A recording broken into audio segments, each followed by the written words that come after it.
there's this incredible world of knowledge out there that we'll never as individuals in one lifetime encompass. There's always be this curiosity, and there'll always be these ever-expanding horizons. I like to say that with each book that we read, it makes me a little bit more ignorant because I'm aware of how much bigger the world and how much more there is out there. Every footnote, every line in a good book kind of expands you out to a wider horizon.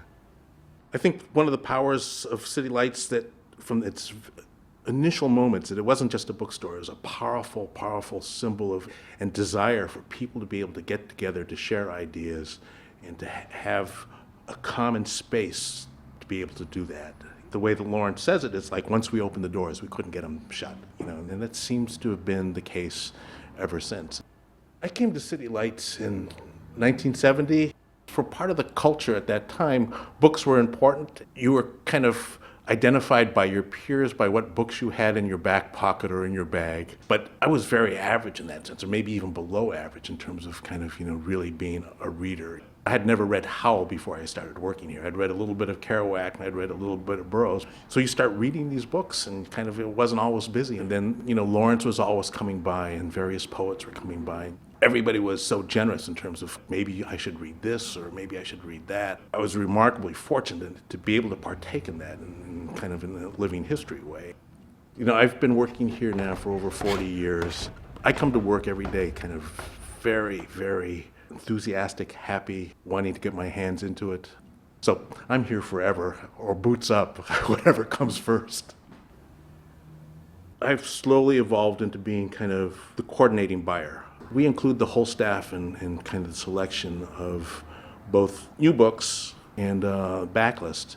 We have these somewhat unorthodox ways of putting books together, and we have sections like, Stolen Continents and Evidence. You'll see at the bottom of the stairs Green Politics. Then you'll see Muckraking. We're trying to have the books bounce off each other and then be in dialogue with, for those of us who come and browse and look at those shelves. The building gives, the rooms this kind of sense that you're in a place reserved for thought and reading. It's unusual in its history, it's unusual in its physical layout. You see the brickways, the archways, just all these nooks and crannies. You see the light filtering in through those little skylights that are embedded into the sidewalk. It gives the store this whole unique feel. One of its incarnations, sometime in the 1920s, was an evangelical Christian church. And a lot of the frescoes that you see on the wall, like I Am the Door, was part of that Christian fundamental church. Lawrence always had a vision of a space where someday he would have a room that would be exclusively poetry. And, it took us some time in the early 90s, so it took us 35 years to get there, but we got there. But in most bookstores, you wouldn't expand new spaces and then kind of continue to expand the poetry section. But that's what we did. It's kind of an amazing place to experience poetry. For over the first decade here, I worked the night shifts. I closed the store for many, many years.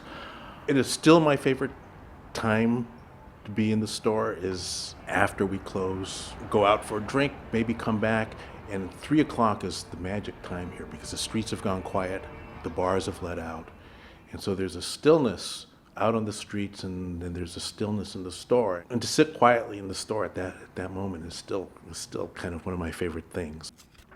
Probably the most important thing that we do is that City Lights is a beacon of what's possible. The books that reside here on our shelves are each one of them kind of a possible way to look at the world, to be in the world, to impact the world, or to kind of understand the world.